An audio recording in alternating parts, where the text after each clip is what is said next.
Hello friend, dance आणि food चॅनलमध्ये आपलं स्वागत आहे। तर मी आज मिक्स व्हेज भाजी कशी बनवायची ती पाहणार आहोत।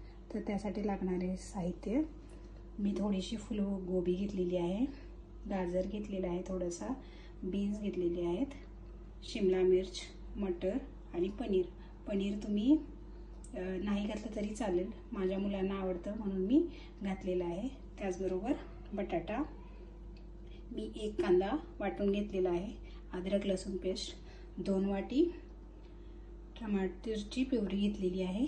त्याचबरोबर मसाल्यामध्ये धनेपूड, जिरेपूड, मीठ, गरम मसाला, लाल तिखट आणि तिखट, मीठ, त्याचबरोबर 1 ते 1.5 चम्मच दही घेतलेला आहे। मसाल्यामध्ये आपण कस्तूरी मेथी घेतलेली आहे, ती तव्यावर रोस्ट करून घेणे।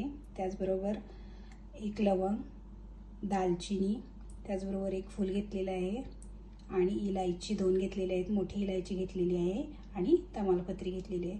आता आपण ह्या सर्व भाज्या तेलामध्ये फ्राय करून, तर आपण सगळ्या भाज्या अशाच प्रकारे फ्राय करून घेणार आहोत।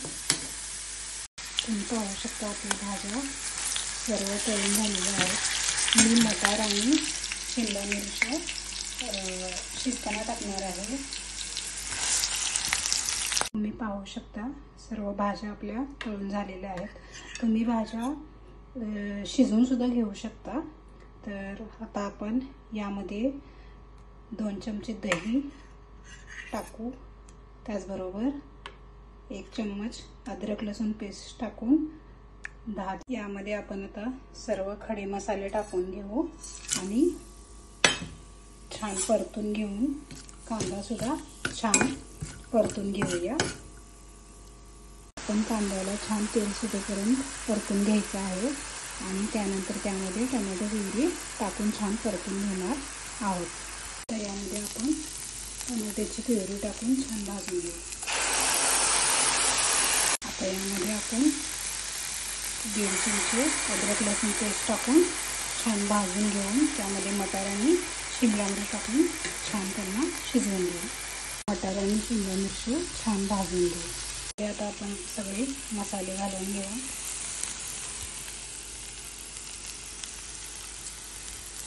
आणि छान परतून घेऊ।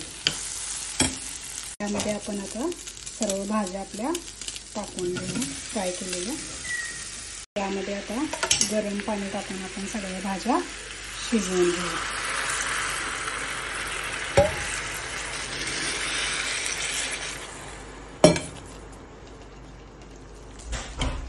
त्याचबरोबर या भाजीमध्ये आपण एक सिक्रेट मसाला टाकणार आहे, तो म्हणजे शेजवान चटणी 1 चमचा यामध्ये टाकून आपण आता छान याला 5 मिनिटं उकळी काढून घेऊ। तर आता यामध्ये आपण थोडीशी 2 चमचे दुधावरची साय, तुम्ही फ्रेश क्रीम पण टाकू शकता, त्याचबरोबर कस्तूरी मेथी टाकून